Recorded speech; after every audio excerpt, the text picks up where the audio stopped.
A sanctuary is a place where animals go when there's no other alternative. A place where they can live out their lives without fear of being abused or killed.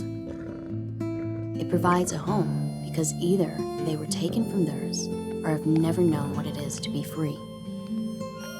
A place where, because of unforeseen or unfortunate situations, they've fallen back on to survive.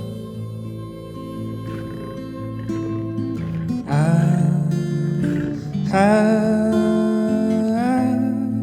sanctuary is a gift given to those that need it most.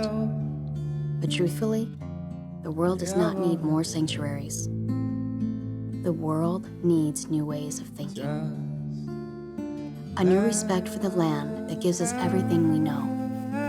A daunting task, but the start has already begun. There are those that wake up every day and fight for a world where all of Earth's creatures live in a balance suitable for generations. And for now, they tackle the seemingly impossible task that is freeing those furthest from the wild.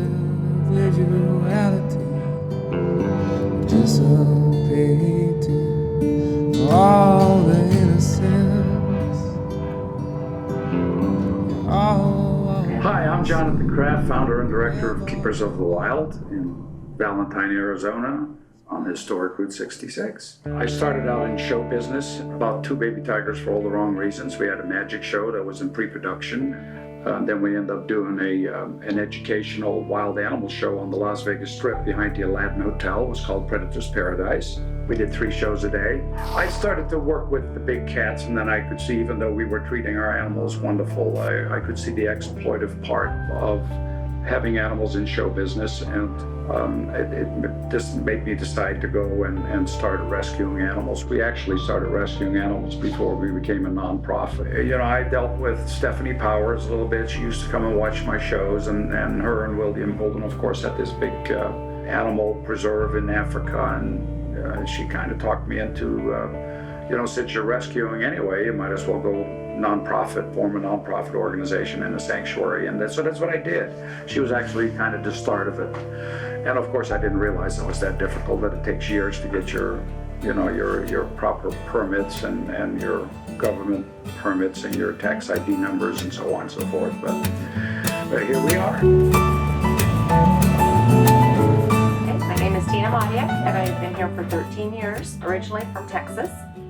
Started with Keepers of the Wild as a volunteer, and I am the assistant director today. I met Jonathan by going to volunteer. Keepers was originally in Las Vegas, and I had actually seen a small PSA on a local channel that used to run spots and try to help out keepers and bring acknowledgement to what was going on. And I thought, hey, let's go check it out. So wound up just calling the next day, went down to volunteer orientation, and it's history ever left. My name is Leighton J. Cougar. I'm the director of Wild Spirit Wolf Sanctuary. My background really is just a farm boy and a guy who loves animals a lot. And then I would say my other qualification maybe of being the director here is just my gift of gab. In order to be the executive director of a place like this, you've got to be able to raise some money. Since I like to talk, it's easy for me to have an audience and tell people what we need. So that's probably my qualifications for being director. Animal lover and big talker. Come on, guys. Who wants to eat? Well, every day pretty much work starts at 8 a.m. We work from Tuesday to Sunday all year round. We're only closed on Mondays, Thanksgiving, and Christmas. So every day it starts out with we do 4 rounds a day. The first round is doing medications. Any animals here that are on any kind of medication or vitamin or mineral supplement, that's done first thing in the morning. And along with that round, people are always checking the health and well-being of all the animals. Then comes feeding time. Each animal gets its own specialty meal that's been prepared either the night before or early that morning. And the individual caretakers go around and feed their animals, clean their habitats, change their water, and interact with them at whatever level they're allowed to interact in.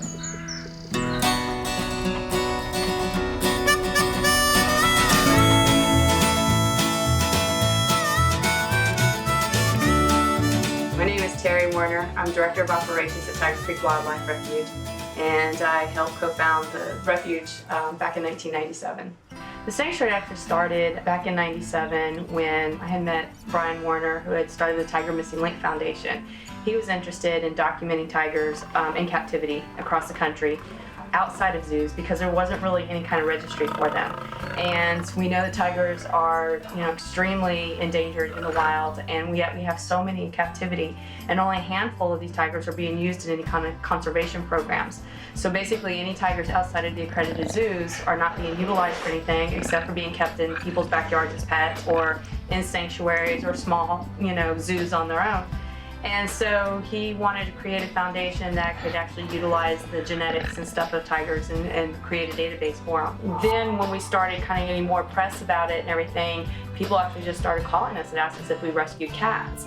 And we had already come across 2 tigers that needed a home, so we thought, we'll just rescue these 2 tigers, give them a home, and focus on the more scientific part of the foundation. And it just kind of snowballed from there. We had the land, we have 25 acres. We just purchased an additional 8 acres this past week. And we just started getting so many calls. And I had previously worked in big cat rescue and other rescue, like horse rescue and dog rescue. And so rescue's always been a passion of mine. And because there are so many animals out there that need a home, we decided to go ahead and utilize the property we had to go ahead and rescue the big cats. So this is Simon. Simon came to us from one of the local towns. His owner was moving, couldn't take him with him. The guy owned him for about 5 years and then moved away and asked us to come get Simon. Hey, Simon. You notice his eyes look a little funny. He actually has glaucoma. We thought he had cataract, and the local eye doctor examined him and found out that he had glaucoma. They were actually going to do the cataract surgery for us, but there's nothing we can do for the glaucoma. So we've had Simon for quite a few years, and took Simon quite a long time to kind of get used to everything. He'd been kept in a really, really small cage in his previous home. So he felt really comfortable in this small cage, and it took us a long time to actually get him to be able to move out to the exercise yards. So we were really happy when he did, although Simon's kind of an old boy and doesn't exercise a whole lot. So he goes out there and he'll walk around and mark his territory, and then he pretty much just lays down again.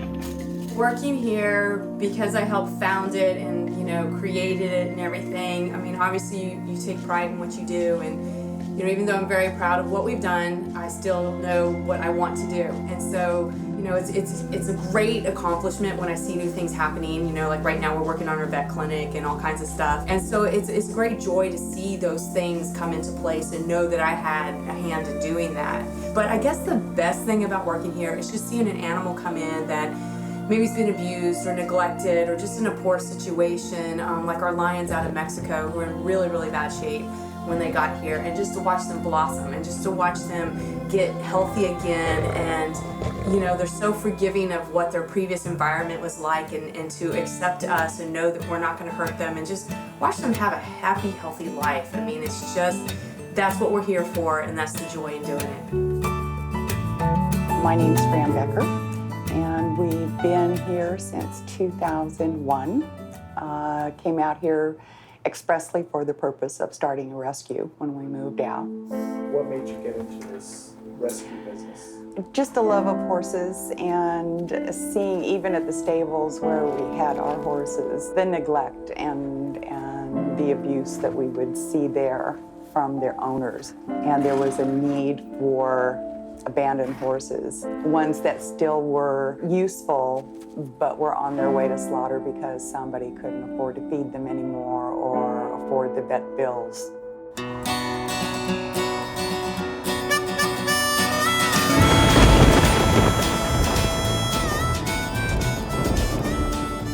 The story goes that one day Carol told Gary, "I want a cougar." He sternly replied, "No." She said, "Fine then. I want us to have a baby." Gary quickly responded, "Let's go get you a cougar." And that's how their story began. We moved out here about almost 20 years ago, and I met a girl out here that has big cats and lions and cougars specifically, and we got to talking, and I said, "Man, I would love to do something like this." And she said, "Well, I can show you how." So she pretty much showed us the ropes on getting permits and building the pens, and fortunately I was the one that, it was really my idea and I wanted to do it more than him. But fortunately I talked him into it, and he has built all the pens out here, and we've been doing it now for about 19 years. I'm loving every minute of it. Before you started to save them, you had purchased the Booger. Can you tell us about that? I actually wanted a lion first, but he talked me into starting a little bit smaller. So we did purchase a cougar, and we named him Cayman. We used to scuba dive a lot, and we'd gone to the Cayman Islands, loved it there, and wanted to go back. But we started getting into the big cats at that point in time, and we got the cougar, so we named him Cayman. We sold all our scuba gear and started doing this pretty much full time. We had him for probably 11 years or so. He passed away a few years back. In the meantime, we got a lion, Gabe. He's probably, how old now? 17 now. And then we got a tiger. And those were pretty much the only three that we purchased at the very beginning. And then from then on out, we became more of a rescue. We became a full-time rescue in about 1998, I guess. Yeah. So how did that transition happen? How did it go from wanting to purchase them and going to wanting to save them? I think we saw there was such a need for rescue, and purchasing became something that was just not even acceptable anymore. So we just went into rescue pretty much full time and never bought another cat. Wouldn't even consider it at this point. There's too many out there. Living Free started in 1981. Our founder, Emily Jo Beard, fell in love with the property. When she arrived at this property, she just had a sense that it felt like a sanctuary, and she felt that peace. And she decided to purchase the land, then turn it over to establish Living Free, a 501c3 nonprofit animal sanctuary that rescues cats and dogs that are slated to be euthanized at shelters. Right here, as you come to Living Free, this is our visitor center. People check in here, and then they all go to different areas of the cattery, kennel, and we just usually tell them about Living Free, what we do here, what our mission is, and then they take a tour of the place. About once a month, we will make a rescue, and that could be anywhere from 2 cats or dogs up to 6 or 7 cats or dogs. They go through a quarantine process, and when they're out of quarantine, they get placed into the population with the rest of our cats and dogs. When they're out of quarantine, we then make another rescue because our quarantine areas are free. Such a mass influx of animals coming in that they're being overrun, so to speak, so we definitely need to get the word out and continue to get the word out that spay and neuter and turn off the spigot for pet overpopulation needs to be done. It's not about building shelters like this or other shelters to accommodate them. People have to get educated and get smart and stop the incoming of animals that need to be rescued.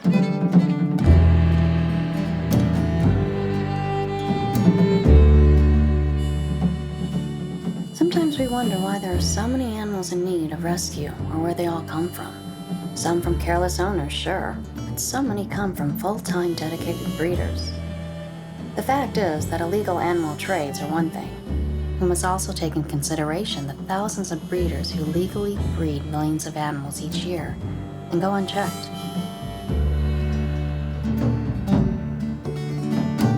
Here I sit in a garage where no song has ever been written, in a town where you've never been. People gather at expos and fairs to buy themselves an exotic pet, and there is a breeder for just about any animal you can think of, so as long as you have the money. Animals are a multi-billion-dollar business. Business just like any other. We pay for a living and breathing product meant for our entertainment. But the only ones who really pay are the animals themselves.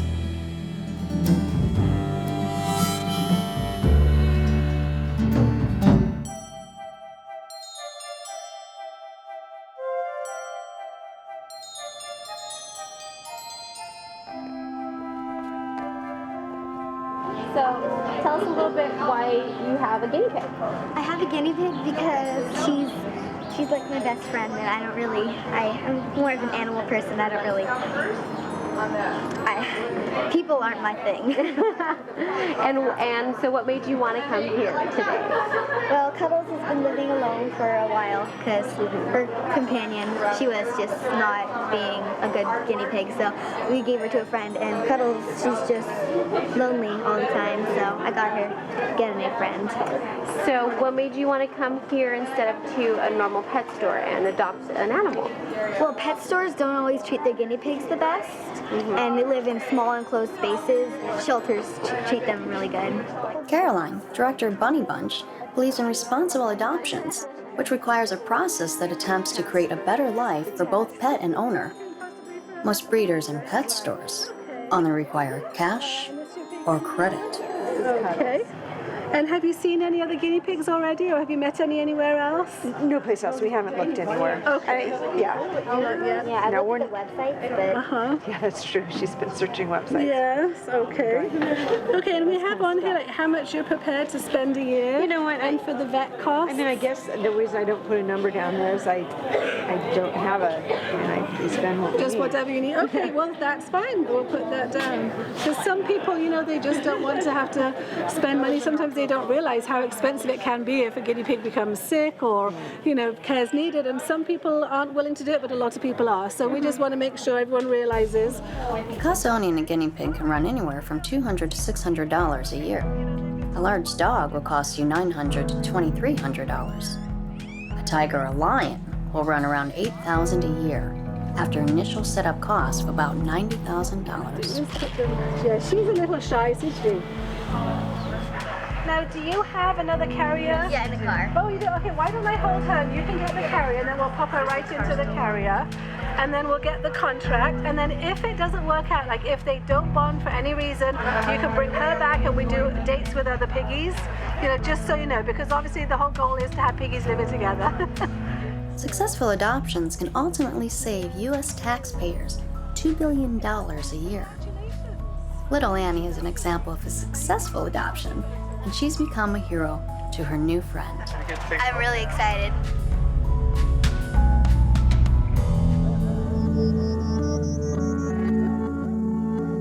Die, huh? Oh, I know, it's fucked. Oh, he's getting up. What's wrong with him? He's really, really old. Looks like he might even be coming out. He's supposed to be a guard dog for a drug dealer. He would do no good at guard.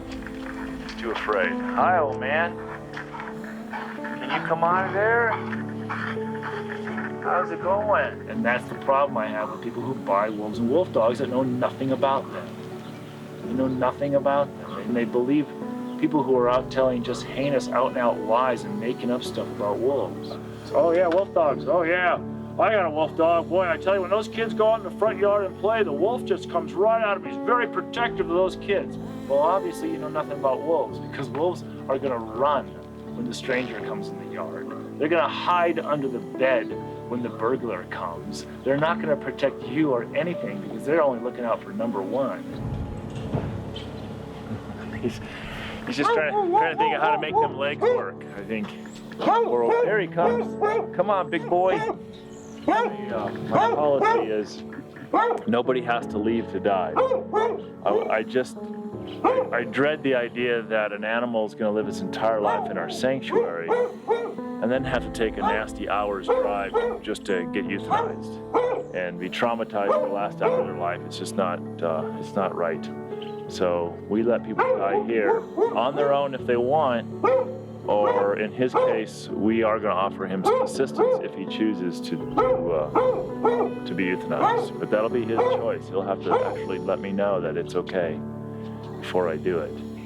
Yeah, but my assistant Angel's bringing in some euthanasia from the vet today. We're both certified, she and I, for euthanizing animals, so. Prefer it to be peaceful and easy right where they've lived their entire life rather than some sterile foreign environment. So go ahead and leave him alone, let him do his thing.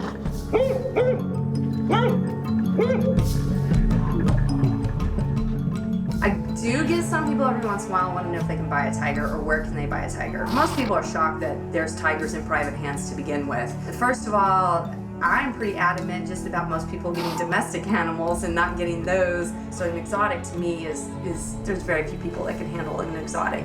If you're gonna get a tiger or any animal in general, you know, you've got to think about how long does that animal live? What does it eat? Can you get vet care? All that kind of stuff. There's very few people that would ever be able to take care of a big exotic animal like that properly.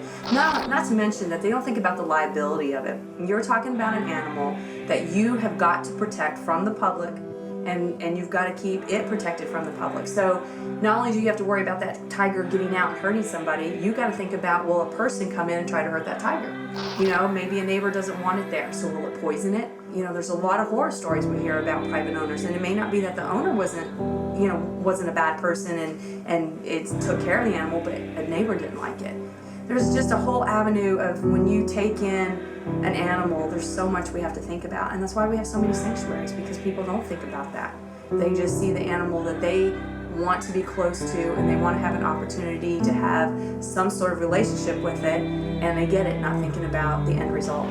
Jasmine here came from one of the big circuses, and she just didn't like to perform. Laura came from the local area. She's been abused real bad. The guy that had her got her as a young cub, kept her in a pen, and then he would actually let his Rottweiler in with the cub, and they would fight. Hope was originally confiscated by a drug enforcement agency. Some drug lord in Texas had her as a pet. Victor and William were two cats that really were in a lot of trouble. They were stuck in a zoo in Nebraska that had been shut down. Yeah, he did a U-Ban coffee commercial probably about 13 some odd years ago.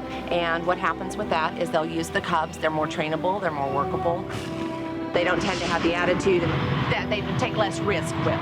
So once they get to that mature state and they start to get a little bit more aggressive, they will get rid of that, and then they'll get the cubs again and start retraining. These, of course, are three Bengal tigers. These cats typically were used in the photo opportunity world, where they travel around the country and they go to different venues where you can have your picture taken with them when you bottle feed them. And they're generally good until they're 6 months of age or 80 pounds. Once they're 6 months, then it's no longer legal for the general public to be able to interact with these animals, and then they're discarded. Many of them end up in canned hunts, or they're sold at auction. And these guys, of course, were very, very fortunate that they came over with us, because they've got a 4-acre habitat behind them here. So they're really good. That's Skylar. This is Gracie. Hi, baby. And they're just absolutely magnificent animals. But once again, they're a product of exploitation. And the biggest thing is we don't have a lot of regulations on that. All that it states is that the public can't have contact with animals that are over a certain weight or a certain age. So you take that 6-month cub that's no longer able to take pictures, where does he go? Sanctuaries can't keep taking in these animals that are being produced for that. We need to concentrate on the animals that are in very poor conditions that, need immediate help. The people that generally that do the picture taking and produce all these animals, they don't even donate money to sanctuaries to help place the animals. So to me, we're kind of enabling them to keep doing this if we keep taking animals in, but it's a catch-22 because we don't want to say no, because then you got an animal that may be euthanized because it has nowhere to go.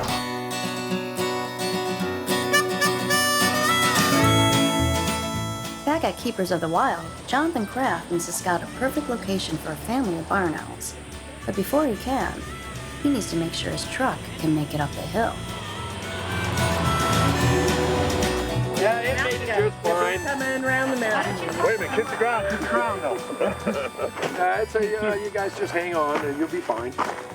I'll take it nice and easy with it, but it climbs up just fine. I mean, I knew it would, but I just wanted to make sure, because it's been stuttering, a little lately.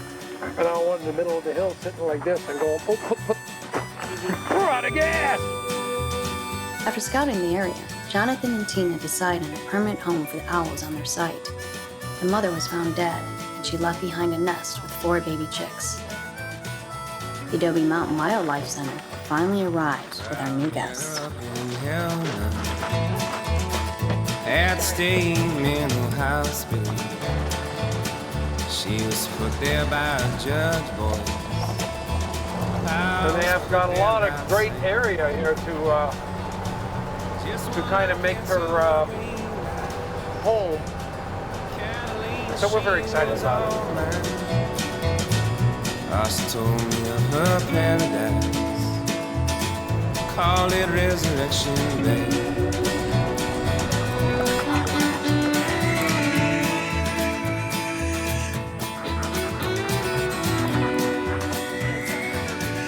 Now we both knew we were cured.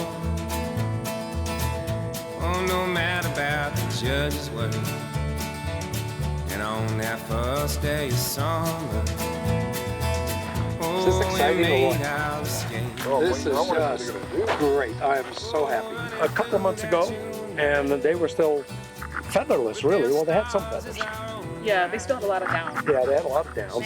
We went through, obviously, their food training, and then before we can release any of the animals, they have to go through flight training, and then they have to go through live prey training. So once they have shown us that they can actually go through and kill their own prey, then they're able to be released. Are you guys ready? We're ready.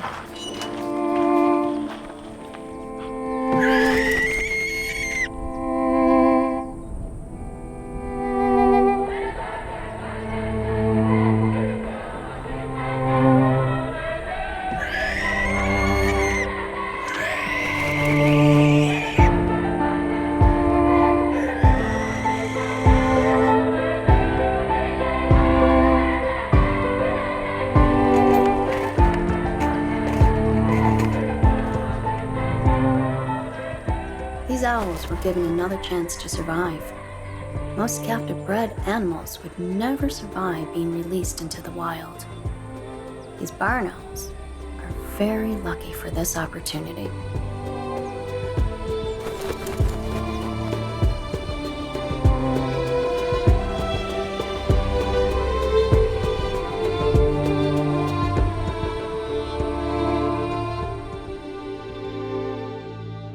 The following animals were not as lucky. They are now extinct due to man's excessive hunting, deforestation, and pollution. The Yangtze River dolphin, at one point the rarest mammal in the world, and one of only 4 exclusively freshwater dolphins, announced functionally extinct in 2007 due to pollution and fishing.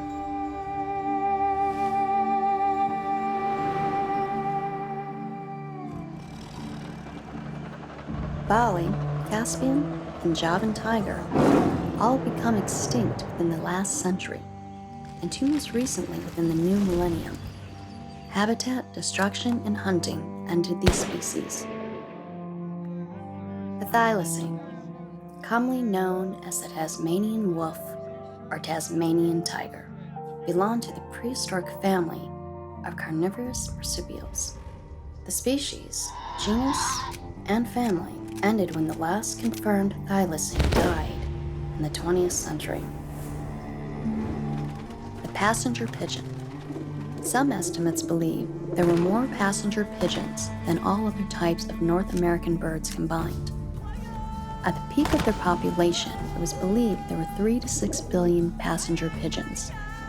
The passenger pigeon was used for food and decoration, but was considered a pest, and so a large majority was killed for sport. The last passenger pigeon named Martha died alone in a zoo in 1914. The western black rhino, officially declared extinct in 2011. Poachers value the horns of rhinos and are falsely believed to have medicinal purposes. Rhino horns are made of keratin, same as fingernails and hair. Less than 30,000 rhinos from all existing species live in the wild as of 2013, but the numbers keep dropping. Extinction can happen very quickly. Organizations keep track of animals that are endangered or at high risk of extinction. Currently, there are thousands of animals at the brink of existence.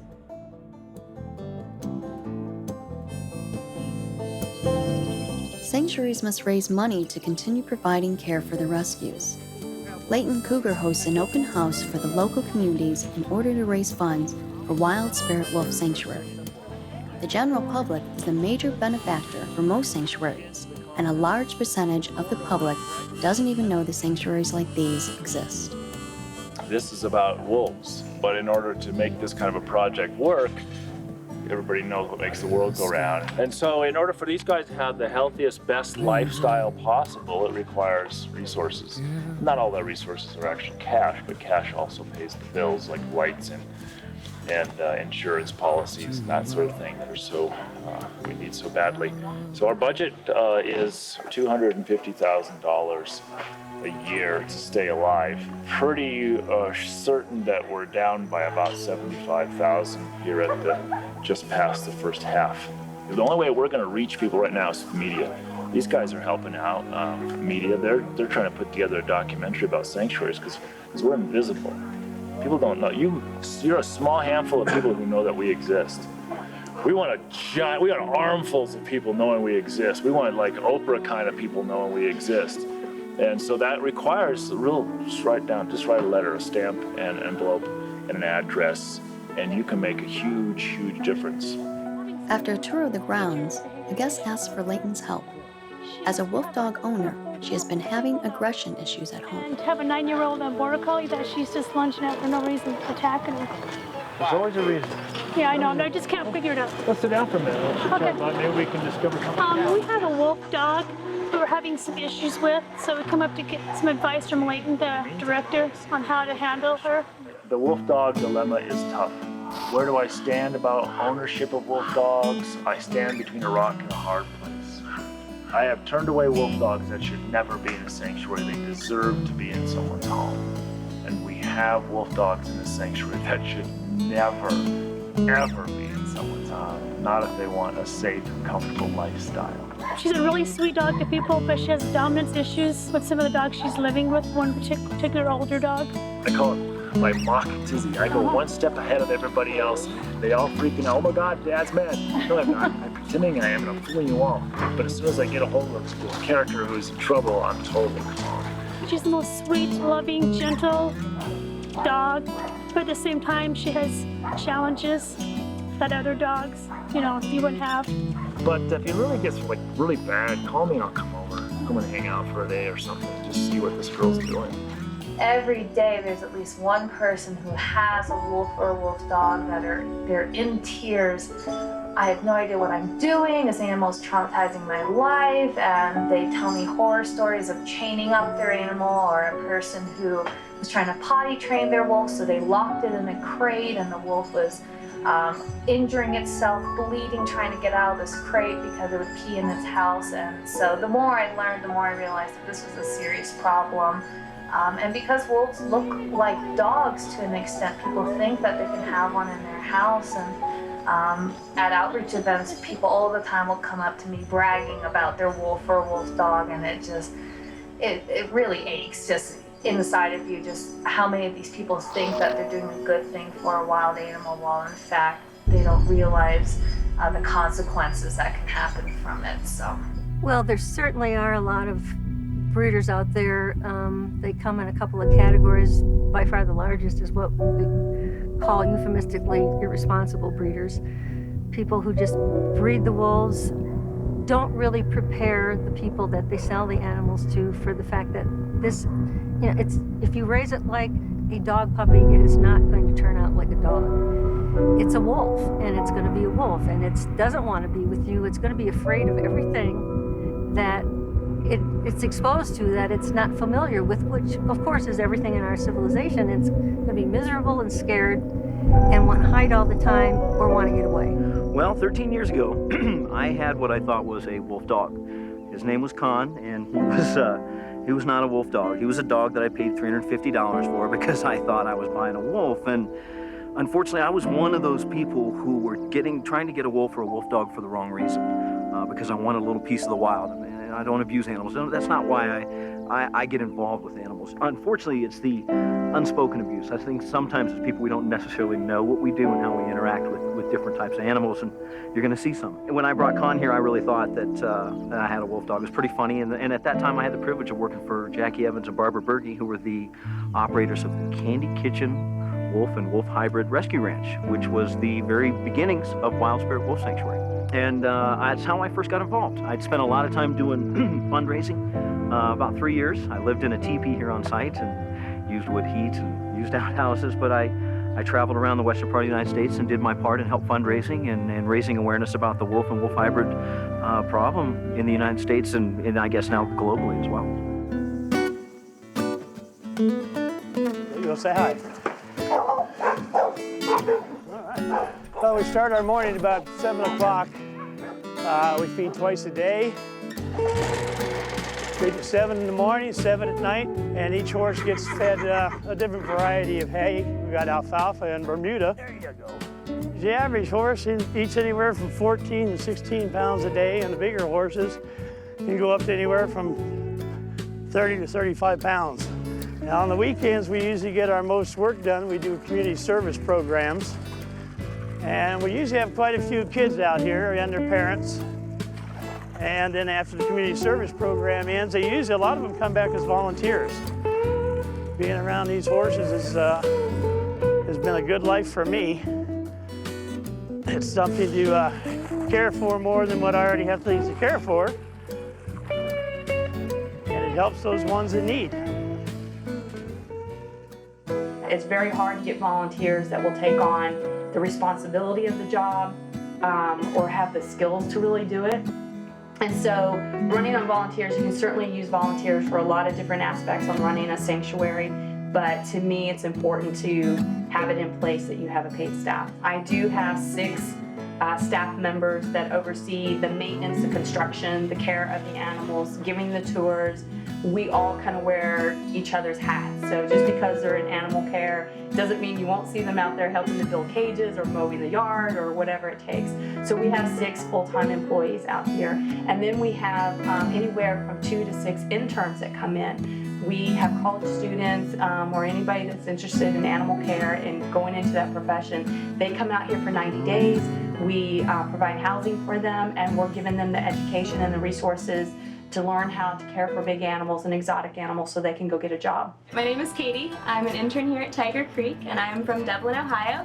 I majored in biology in college and have always been interested in big cats specifically. I have wanted to work in the zoology field since I was probably about 13 or 14 years old. So Tiger Creek is kind of a dream come true to come here and work. During the summertime, we like to have right around 10 to 12 volunteers.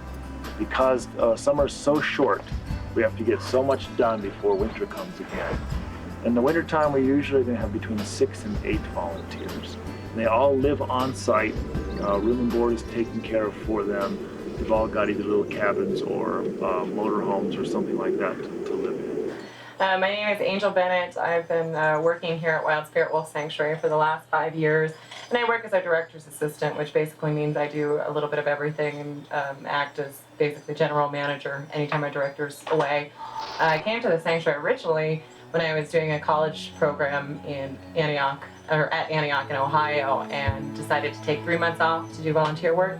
Found an animal sanctuary in the Southwest, which ended up being here. In my past, my belief was that I was always going to end up finishing my doctorate in psychology and living in the big city, New York, working behind a desk and doing studies with people and everything. And when I came out here, I became so impassioned about animals and the mission and various nonprofit aspects of things that I can't imagine. First of all, I can't imagine being a city girl anymore. I'm definitely a country girl is what I found out. And as far as the animals go, I couldn't go back to working with people with the same mindset as I did prior to having an experience with these animals. Well, we're really blessed. People love wolves, and people from all over the world still love wolves. So when they find our website, they might discover that we have a volunteer program. There's also a service in England called the Real Gap program where we get our volunteers from. I have this affinity or this connection with these animals that it's pretty amazing for me, with the way it makes me feel. It's the only time I've truly been happy is when I'm around these creatures. And I think that stems from things that maybe from my childhood, who knows. But the first dream I had was about a wolf and running with a wolf, and it's just never gone away. And of course, it's gone on the back burner. There's times in life where a person has to make a living and be part of society and do the things we need to do. However, that doesn't necessarily make us happy. And the reason I'm here now is that I believe that it's better to be penniless and happy than be a rich person and unhappy. Well, on Labor Day, I quit my job. I went looking for the hair man, I went looking for the bar. morning, we got to see a little bit of what goes on in the feed room. Basically every single morning we go back there. It's the first thing we do every morning. Pull out all the meat that we need to thaw out for the next day or two of feeding, so it has time to completely thaw. We weigh out all the cats' diets. Every cat has specific diet.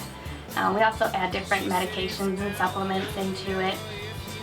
First 2 hours of the morning every single day is prepping the food for 43 cats, and then go out and feed, make sure everybody eats what they need to, and then go back into the feed room and do some cleanup and get ready for the next day's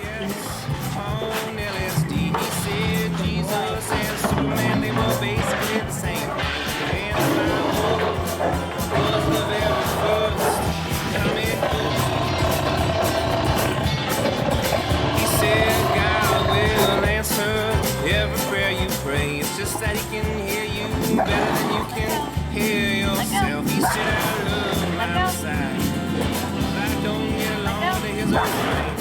Let go. He said I put you forever. Let go.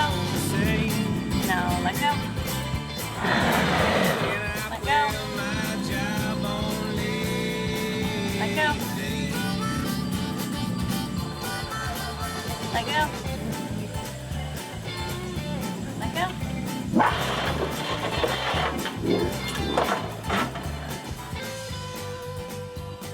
What we're doing today is we're weighing some of our cats so we can see where they're at. When we start changing their diet, they get too heavy, too light. We can monitor to see if they're gaining or losing weight and at how fast they're doing that at. That way we keep a daily log on all the animals.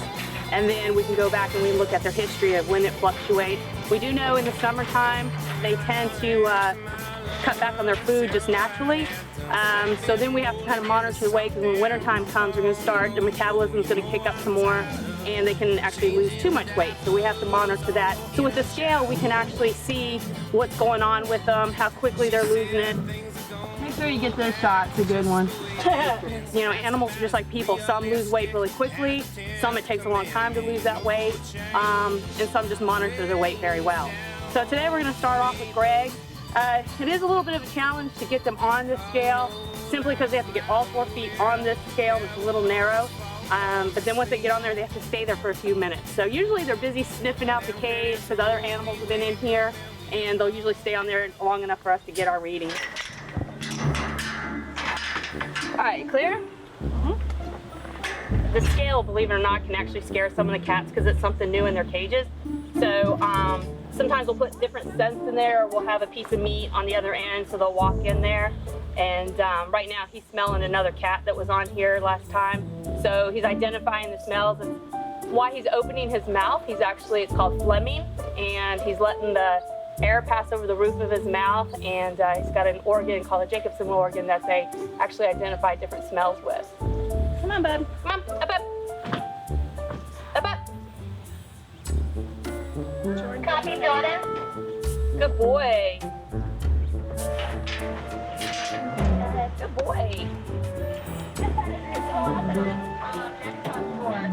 Thank you. All right, good. No, put your foot back up. There we go. All right, we're getting a consistent weight of 324.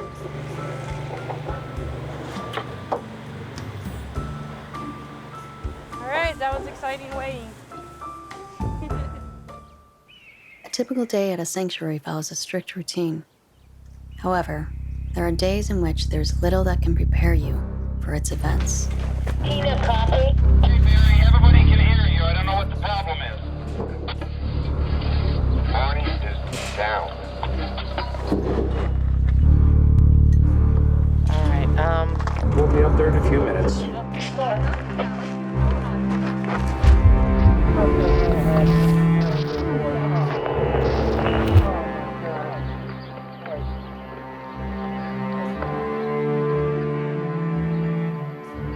Yeah, he's gone. Oh my Lord, we worked so hard on raising him. They're just very fragile. That's devastating. Oh, little Barney, what's the matter, boy? Oh, God. All right, well, we're going to have to get him out of here. This is devastating.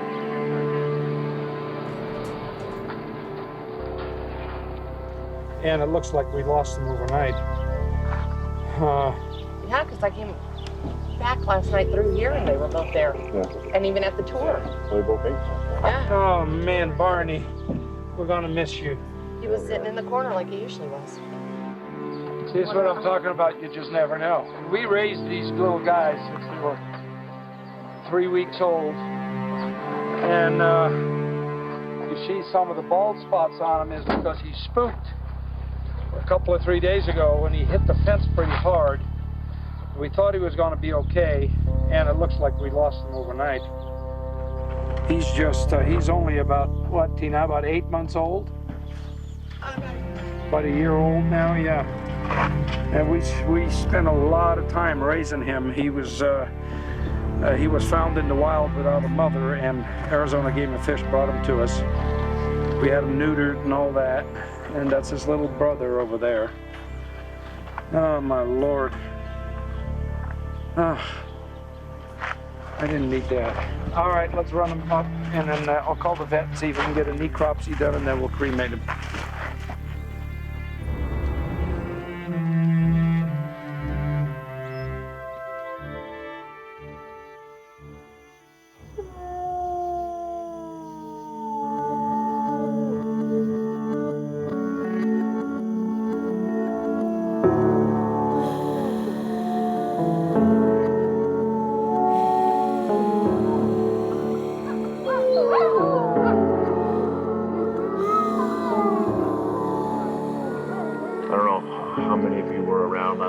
Well, Angel and Allison helped Amadeus go. But just thanks for being out there. Thanks to everybody who was just kind of nursemaiding him and cleaning him up before he had to pass last night. It's, you know, the issue that he had with maggots on his body is pretty much what happens to a lot of the old folks when they can't get up to urinate or defecate. Those flies start laying eggs in the moisture right away. So that's something we always have to take a close look at when we've got animals that aren't moving around much. But fortunately, he didn't suffer, and you know, he was here a long time. So one of the things I wanted to bring up about Artemisia, she's sort of been the pass-around girl right now, and now, of course, she just got a new boyfriend, and now it's over. So I got a really genuinely kind and email from a lady who came out 2 weeks ago, and her heart went out to Artemisia, and she's actually requested that she let us convalesce her for the rest of her life. She said that she has done that on many occasions. She has a couple other dogs, but she'd like to spend 24/7 with Artemisia. So I'm going to call her and have a discussion with her. Interacting with animals is always sort of our pleasure time and our break time. We understand clearly that to run a sanctuary, we don't get to play with animals. We have to get the physicality part done. We have to get the financial part done. We have to kind of also take care of the emergencies and the emotional side of animal keeping, which is maybe an animal gets in a fight and just needs to go immediately to the vet, or an animal develops an illness. Like in the case of today, an animal that has a tumor on its leg that needs to be removed. Then every year we have inoculations, which includes often having to capture many animals that are untouchable.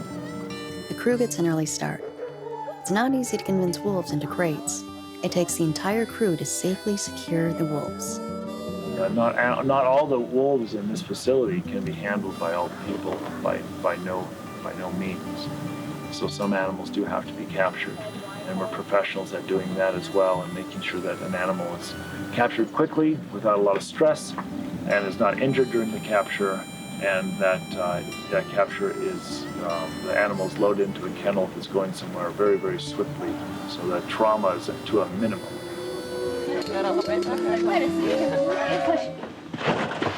There. All right. Come on out. Once the wolves are in the van, the group takes advantage of the vet visit to take other dogs also in need of care. Walk, honey. Thank you.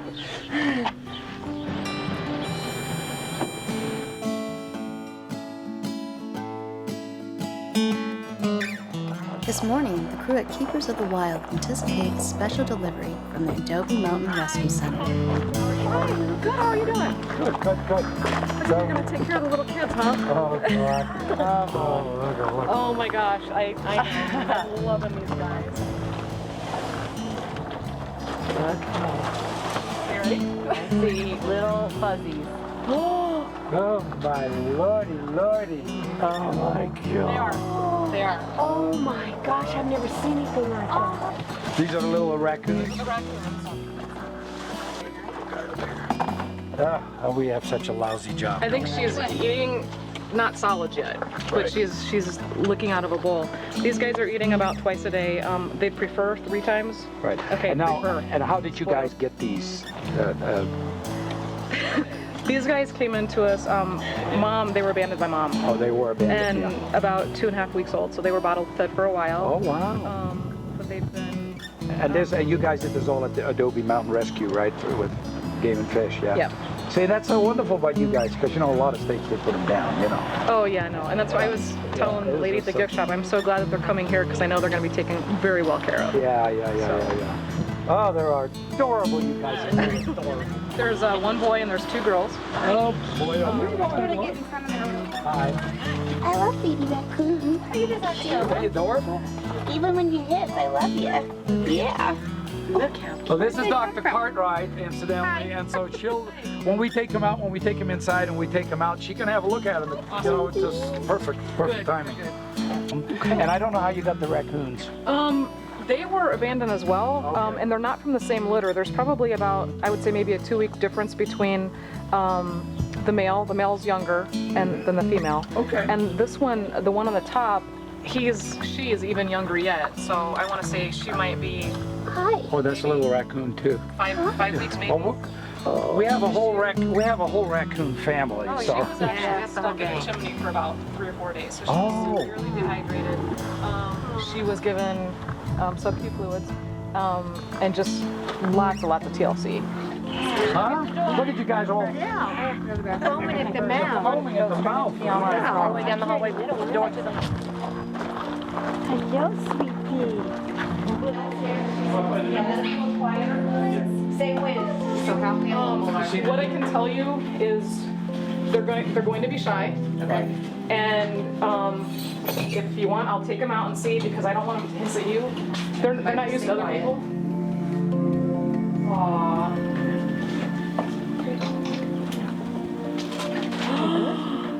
I believe that's the boy. I did not name them only for me to tell the difference. And I know it's going to sound crazy, but I think that was the one that was Daisy, because she quacked like a duck. Sorry. It was just The feeling of having an exotic pet, or any pet for that matter, is understandably appealing. We see something that we can love and love us back. We see the attention that it brings, the smiles. They're soft and little, and they remind us of ourselves. We can't forget whose interests we are looking out for when we consider ownership. We have to remember that these creatures were fortunate enough to be rescued and brought here, and so many others were not. Somebody the other day said maybe there's some sort of a cuteness gene in our psyche or in our brains that says, oh, it's cute, let's keep it. Oh, now it's not cute anymore, let's throw it away. And let's get another cute thing, so we keep our cute mechanism all satiated. And the truth of the matter is that cuteness sells. Zoos are typically owned by cities, and zoos are often an area of revenue. Just the Albuquerque Zoo here in New Mexico had the big controversy of whether or not to get the panda, and how economically sound is the idea of getting pandas at our zoo. So when it's just about money again, the motives are all wrong. And the idea to have tiger cubs because it brings the city folks to the zoo just to get them to come to the zoo. There's better marketing tools than tiger cubs just to draw people into your zoo. If your zoo's that bad off that that's your marketing tool, you better get a new marketing manager somewhere in the city. Today, like if you go to the Los Angeles Zoo, for instance, you'll notice that a lot of their habitats are being overhauled to a lot more a natural setting, particularly the primates and the chimps and all of that, have wonderful multi-million-dollar habitats. I still don't believe that in the long run, animals in captivity the animals should be living in the wild and we can coexist with them through education. If they are going to live in facilities like that, then at least make sure that they're well taken care of. The one thing that I'm really dead against, and that's with all zoos across the board, is the constant breeding. You know, stop the breeding. I mean, what happens to all the babies? They've only got one tiger habitat. They only have one lion habitat. What happens to all those babies after they bring in a lot of money? People want to come and see the little babies, and you know what happens to them? They're traded or they're sold out the back door, or they're placed in other facilities. A lot of them you probably don't want to know, or they cannot be traced. On the other hand, this with SeaWorld, they do a lot of good things. I understand that, but to keep a big whale in a concrete tank, you know, it's like me living in a bathtub. You know, it's just, it's unfortunate. There's a lot of great sanctuaries, and there's a lot of places that call themselves a sanctuary and aren't. They're not a real sanctuary. And I think the best way to differentiate between a sanctuary and the guy who just wants to keep animals is to do some research and to visit. I mean, it's very clear when you visit a place that has animals if it's a sanctuary. Is it a place where the animals are being kept in an environment that's as close as possible to their natural environment? Or is it a place that's hiding behind the label of the sanctuary when animals are just in cages? And I think it's pretty easy to get a sense of that. You can tell when something isn't right, and then don't support those places. For the public, you know, when you're out at places, ask about it. If you have questions about how those animals are being cared for, ask about it. You know, if you think they're not being taken care of properly, ask somebody, because you are the regulatory agency, and you know, you may not understand how that type of species should be taken care of. So definitely ask, learn about it, and that helps us regulate and weed out the bad people in this industry. And hopefully we can start changing things for animals. I think it's important for all people who donate to any organization, mine included, get their 990s online. They're always available if they're a nonprofit corporation. Find out where they spend their money, then donate to the people who are spending money properly.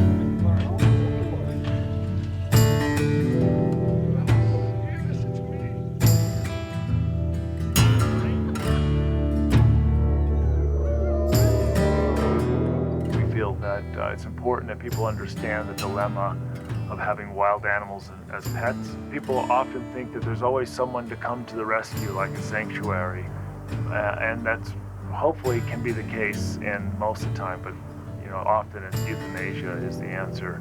Sanctuary is a gift.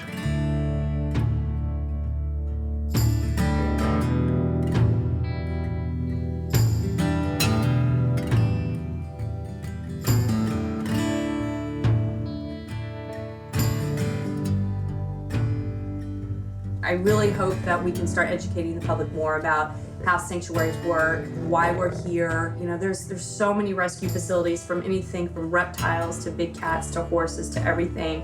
And I just want people to really start looking into why we have all these sanctuaries.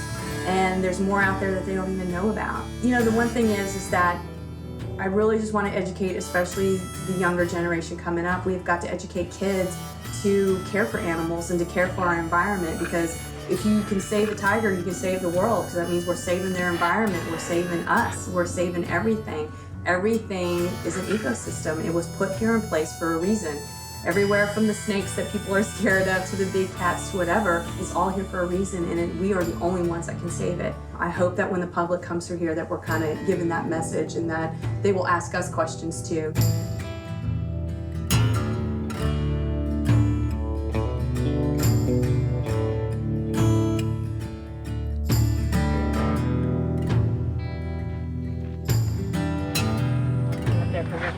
Oh, it's so cute to have a baby wild animal, isn't it? And I really would like to set an example of the way I feel that wild animals, if they must be kept in captivity, a way to keep them. I feel that we have a really go-to sanctuary.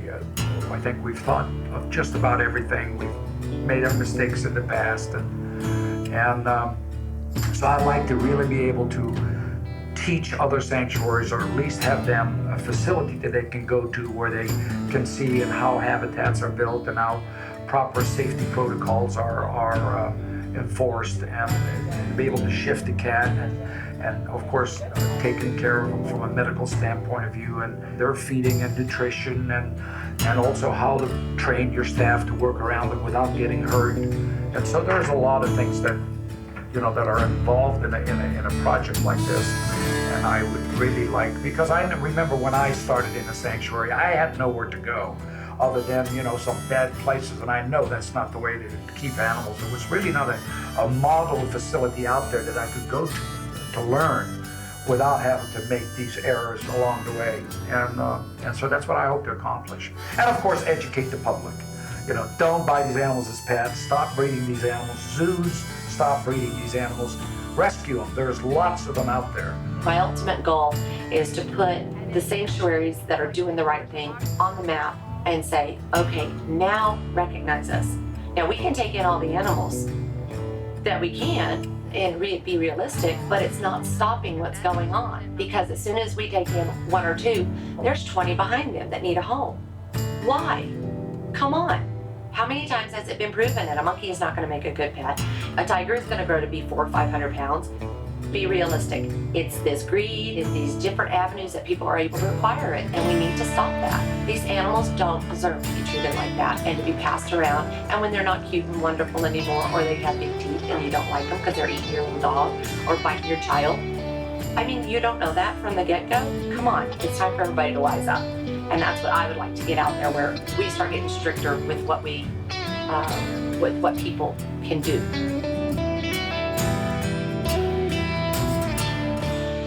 Since the beginning of our experience, when we people began to expand and divide, this dilemma of nature and animal welfare has never been as great as it is now. This is nothing new. Often we find issues happening in our lives and within ourselves. And so often, we turn a blind eye, and the cycle continues. And when it becomes too much, we stand up and say, enough is enough. But it doesn't last. We don't put our feet down hard enough. We don't follow through. We are humans, immense power, and endless potential. And it's a lie to think there is no issue here. Generations before us are sometimes remembered for the bravery or the resilience. What will we be remembered for? Will the next generations be grateful that we said stop? Or will they look back at us and say, we did nothing, we were forgettable, or worse, that we continued as the world destroyed itself? We know who we want to be. We want to be the ones that said, we were great. We as people know the problem. We even have some of the solutions, and yes, many of us care enough to do something about it. But if we do not unite, there will be a time when the youth of tomorrow can no longer experience what we take for granted today. Time continues, and there is no slowing it. Our lives are whispers, short and often forgotten. But if done right, they can deliver a powerful message. So what's next in our history? What kind of nation do we want to be? What are you willing to do to save the world?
I lose myself every day. Just like all them random twisting snowflakes. Oh, how it must feel to melt slowly back and feel the individuality dissipating, all the innocence and all the sin of everyone. What? Oh, come on. Give me 5.